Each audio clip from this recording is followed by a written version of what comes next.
Welcome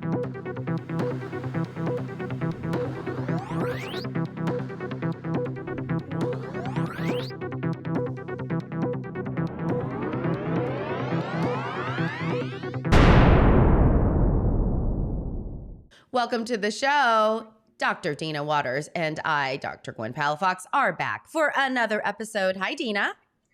How are you doing, fellow Marvel NeuroMarvel? I'm doing great, fellow Marvel NeuroMarvel. Marvel NeuroMarvel, yep. My brain trying to say something eloquently, and as we know, us autistics know, it's just the kiss of death when you get a little bit of stress. You can't speak. Ooh, what How's an that for a good excellent segue into our topic today, right? Our topic today. Well, something that's come up for Dana and I quite often is this idea of stress. And we've been talking a lot about burnout and how stress leads to hyper or over arousal for a chronic or long period of time, and what that can do to the body, right? Can lead to illness.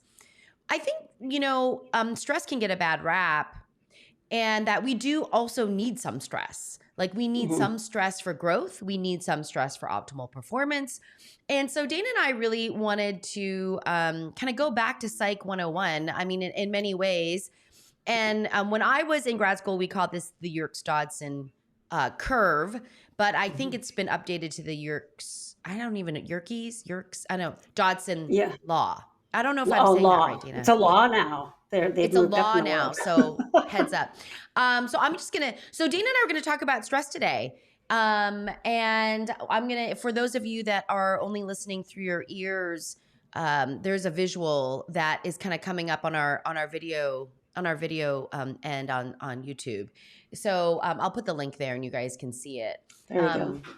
But here we go. Dana, do you want to, so we've got a picture up for all you guys that are, and gals that are listening. We always tend to think of, tend to think about stress like, oh, stress is bad, right? And in this model, stress is kind of like interchangeable with arousal. And that's a word we use a lot in autism, right? Because it's, if you think about sensory sensitivity and those kinds of things, it's talking about different people's thresholds for arousal for various things, right?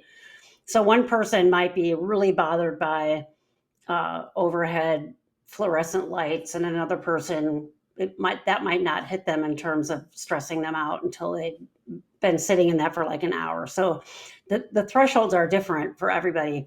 But I love this model. I learned about it originally when we were talking about like optimal stress. So for example, if you're going to have an exam and you're not stressed out at all, you might not study, you might not really care about it, and you go in with this kind of lackadaisical slacker attitude, and you might not do very well on the test. We know from quite a bit of research, maybe that's why it's called a law now and not just the model, that you want to have a certain amount of stress to kind of really motivate you and get you geared up and get your juices firing and your brain activated and those kinds of things. And on this model, all the way, it looks like a normal curve, and it's broken into 4 pieces, and they're color coded for those of you just listening. The one all the way to the left is when you're not stressed at all, and it says too little stress, under load. It has inactive or laid back written on it, right? The next one over is optimal stress. So that one would be if you were taking an exam or you really wanted to pay attention to something.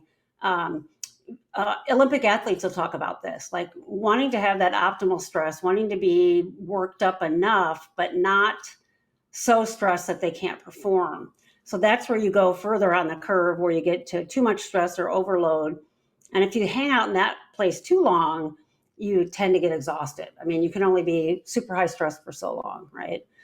And then all the way over, the last one that's in red is where folks can get a lot of anxiety or panic or anger. Think about this as sort of that stress culminating and you act out in some way, or your feelings get really big all of a sudden, that kind of thing. You might break down here. You might have a meltdown. You might actually, if it's long enough, go to that place of burnout, or for some folks, shut down instead of panic attack or something like that. Just depends. So the idea with this curve is anything you do throughout the day, this is constantly sort of going up and down, up and down. So it really depends on what you're paying attention to and what you need that stress for. So if I have an exam that day, I don't want to be super stressed in the morning, right? Because by the time the exam comes, if it's like 4 hours from now, I'm going to be exhausted from being spazzed out for 4 hours, right? So that the optimal way to keep the stress low enough or not thinking about it until you're ready for that part to perform, have enough stress to pay attention to it. And then, after you take the exam, then your stress level goes down. You kind of go back to that reset place of too little stress. Now, what you'll see in things like if you're in grad school or undergrad and it's finals time and you've got a bunch of classes and they're really high stakes, you may have this optimal stress up a little bit too long, right? Like maybe you have finals over the course of a week, and by the time you get to the last exam, you take the test, and then you go home, and I think we talked about this in the last episode. Now all of a sudden you get sick. If you spend too long in too high activation for stress, even if it's excitement, because excitement looks in the body like stress looks. It looks very similar in terms of your blood pressure and things like that. Your immune system lowers when you're stressed. It's that fight or flight idea, right? So if I'm going to have to fight or flight for my very life, my body's not going to be really worried about the resource it takes to keep my immune system going. So if you're stressed for a long period of time, you're having your immune system suppressed for a long period of time, but you're also geared up. And Hans Selye talked about this thing called general adaptation syndrome, that if you are in this fatigue and exhaustion phase too long, like it's inescapable, you will get to the point where your body will shut down. You'll get sick or something else will happen. It's predictable with undergrads, right? They always get sick over the quarter break because now they're finally relaxing, and it's because they've been in that exhaustion phase too long. So the trick is, if you have to be in that exhaustive phase, making sure you're having things built in to get you back to the lower stress. I'm remembering when I was interviewing for the teaching job I have now. It was a 2-day interview, which first of all, when I found out it was over 2 days, I completely freaked out because it's like 2 days, oh my God. But what I did was they gave me a schedule and I had breaks between. And so I actually would leave the building between. And the lunch break, I actually went and sat in my car, right? To like get out away from people. I was texting with my wife, just saying, I'm just kind of chilling out, watching like they're building some building across the street, and I'm just watching that. And that was really deliberate because I knew I'd be in that almost too much stress all day. And I didn't want to get over that hump and then not be able to perform. So I deliberately made sure I did things that made my stress level lower. Some of that was preparation, like in the car, I had extra socks in case the socks I was wearing started driving me crazy. I had extra clothing. I had extra food. And by clothing, I mean like an extra pair of underwear, everything. I didn't need it, but knowing it was there lowered my overall stress threshold. So we really talk in therapy about what are the things that you can do preparatory wise that can keep that overall arousal level down if it's going to go from that optimal into exhaustion or fatigue, or you break down, right? Yeah. Dana, inevitably we always circle back to self-awareness. I mean, every single episode we talk about comes back to self-awareness, and there's a reason, right? Like the reason why you were able to, I think DBT calls this coping ahead. The reason why you're able to do that and prepare yourself is because you know yourself. I mean, for the audience doesn't know this, but like Dana and I had a very quick sock check before we even press record today, because one of Dana's socks fell or was slipping. And I was like, fix that before we even start. She's like, I better fix the other one too, but we know, and I think that comes with work and time and life experience and attending to those pieces. We always inevitably come back to self-awareness. You said something a second though. You used the word attend to it, which I think is really important, because like you wanted a certain paper before we started too, and she took the time to go get the paper that she likes. Yes. So really giving yourself permission to do those things. I've lived a lot of my life where I could feel my sock going down. I'm like, what are people going to think? Or this is stupid or whatever. And to grant that permission to yourself to be able to say, I want to do this, or I want to get the paper that I like, and to give yourself that time and to take that pause. It sounds silly, but it's really hard to do. It's really hard to give yourself permission to do that.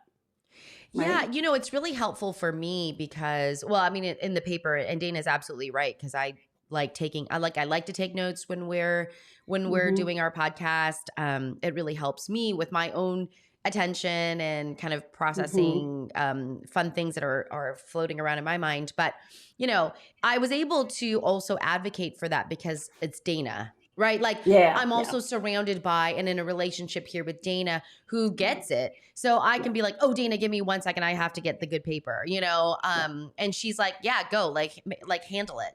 Right. So I think that that's also, another piece, right. Which is I know myself. I know how I work. I give myself permission for that. But sometimes permission comes with who we're with. What environment are we in? Yeah. Yeah. Right. And so this is so interesting. We used so many, like Dana, as you were describing this curve, you used so many different words to describe really some of the same concept, right? We talked about arousal, which we know is related to fight flight. So, for those in the audience, it's like arousal is our state of activation, how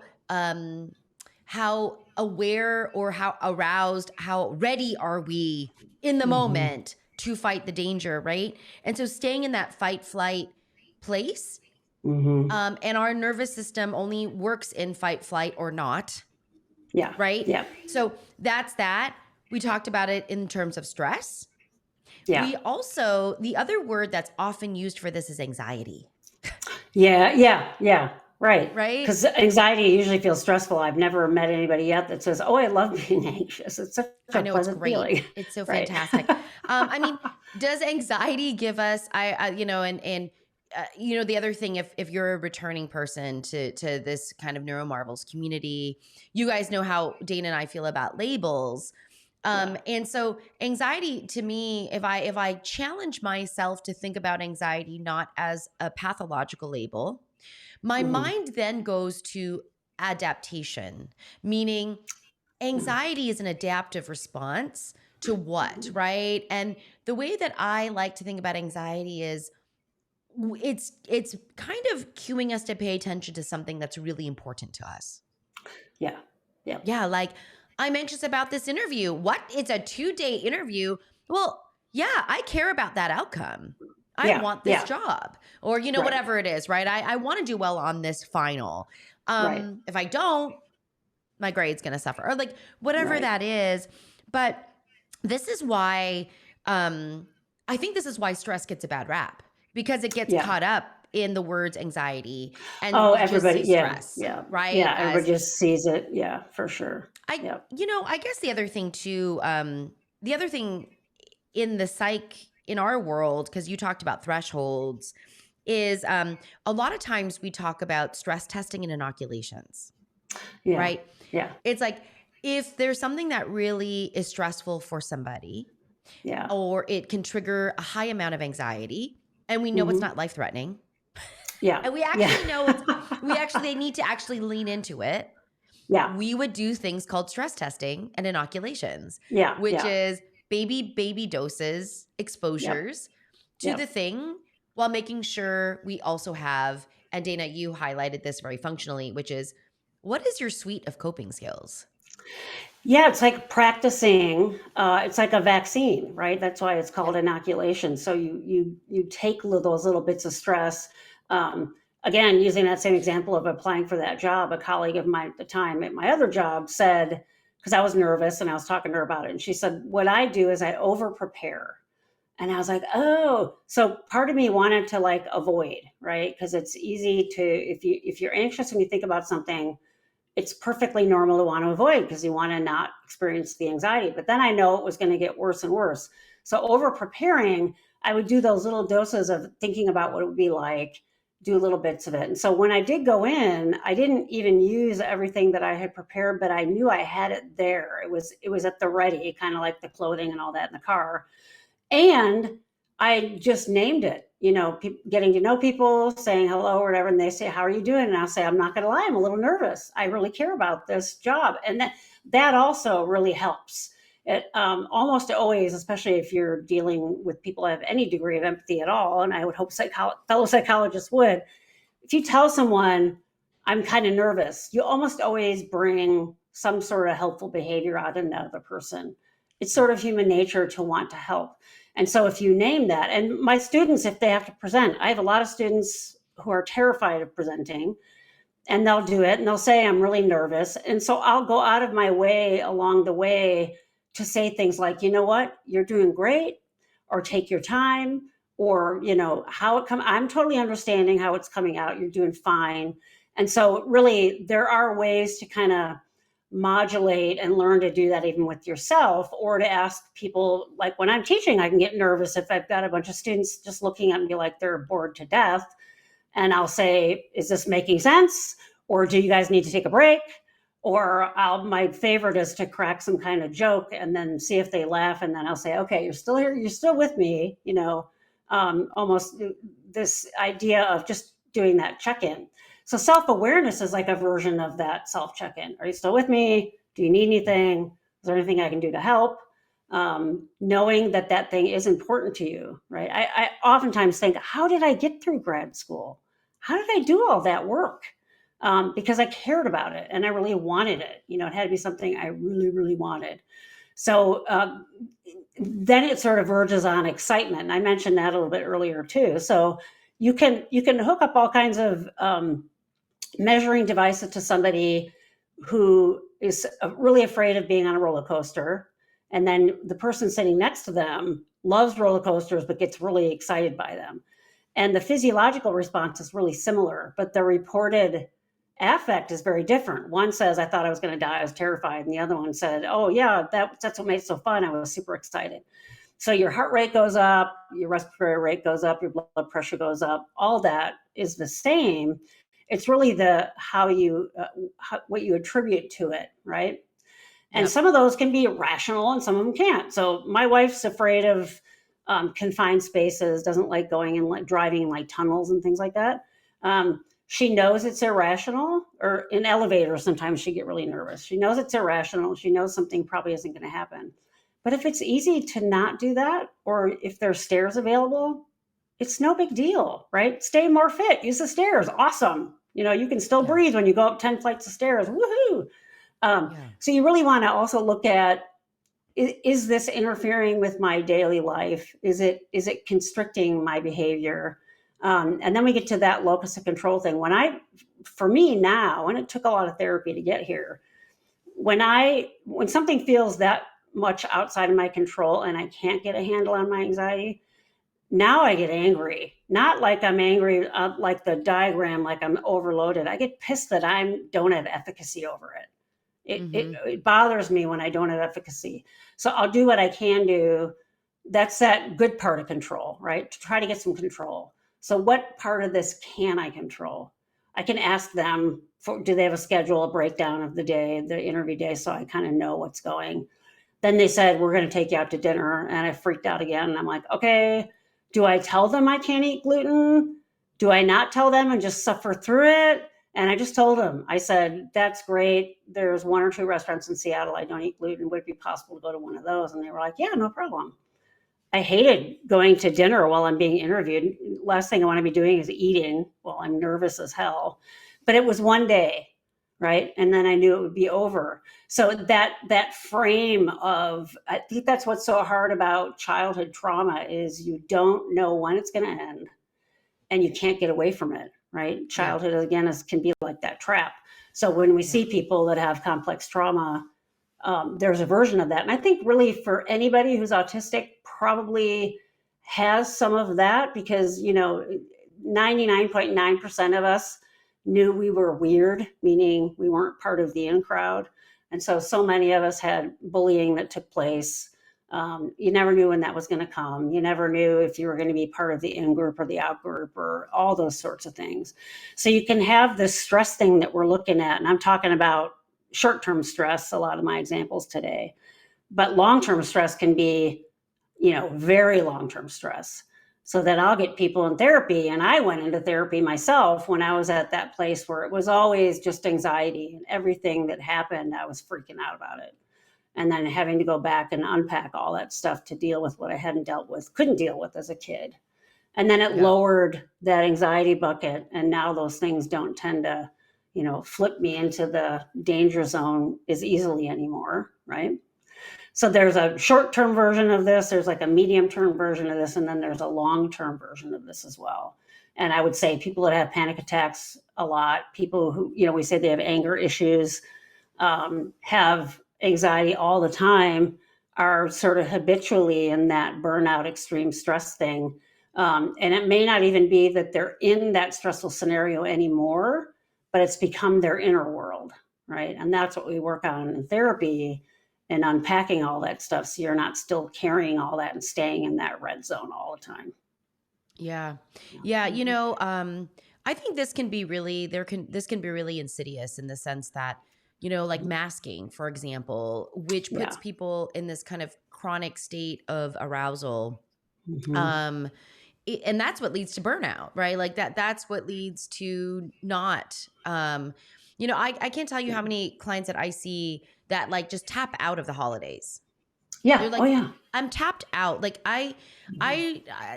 it's already a lot. And then all of the parties, all of the things, Mm-hmm. all like, it's just too much. Right. Yeah. Yeah.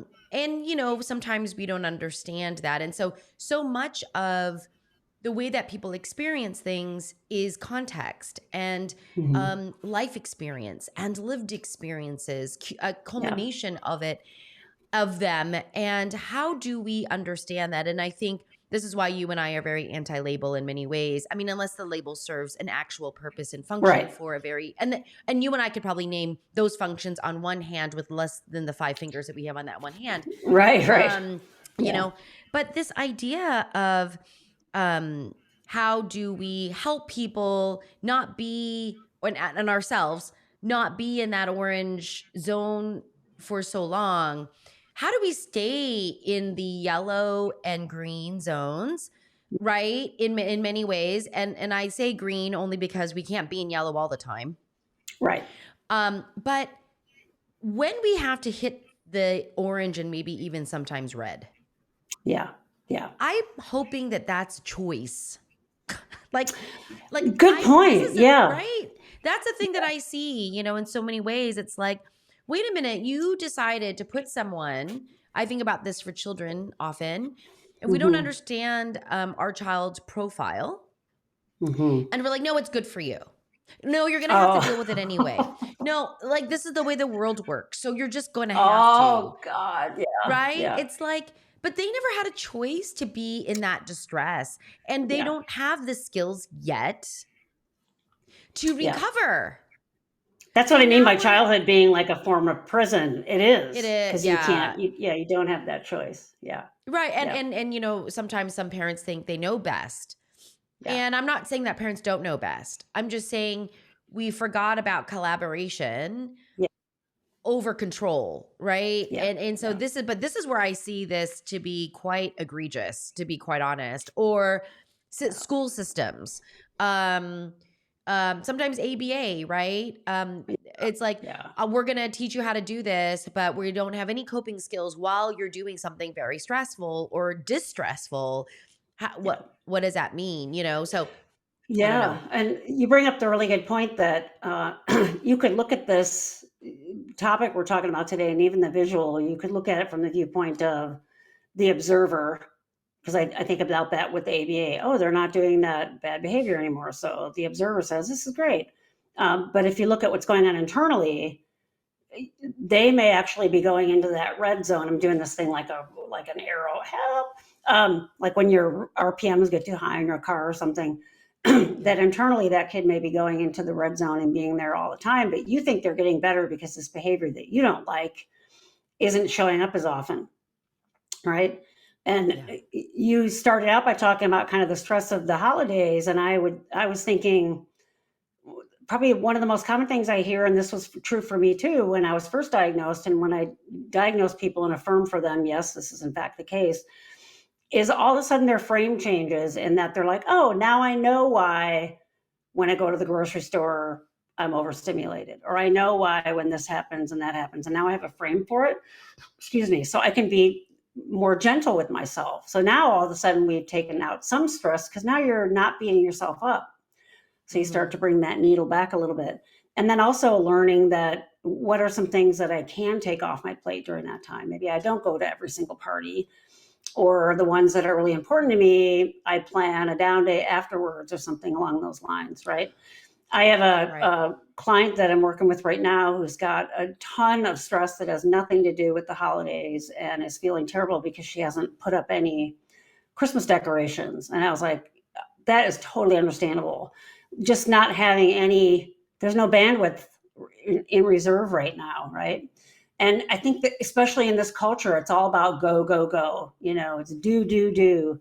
And there's all inspirational memes about, it doesn't matter how stressed out you are, you persevere. And all I think is, yeah. And then you get to the top of that mountain, you plant your flag, and then you drop dead. Yeah. Right there on the top is, what is the point of that if you don't survive it? It's just kind of stupid. But you really will run into some judgments and barriers, especially with family and some other people, when you start to say things like, I think I'm going to sit this one out, or I'm going to wear earplugs at this party, or whatever it is. It's about getting the pond that you live in to understand as well, right? So that when you do invoke, I'm saying I'm not going to do this, people in your life will say, have an understanding for it. So they don't just think you're like, you hear this all the time. Oh, it's just an excuse because you don't know. No, not really. It's an excuse because I'm in the red and I'm trying not to burn myself out. Right. And that's where you do see burnout. That's on the burnout, extreme stress. This has been laboratory experiments where you, little trigger warning here, I won't go into a lot of details, but you can stress out an animal enough that it'll die, or it'll develop cancer and things like that. We know with humans, long-term stress makes your body go into an inflammatory state.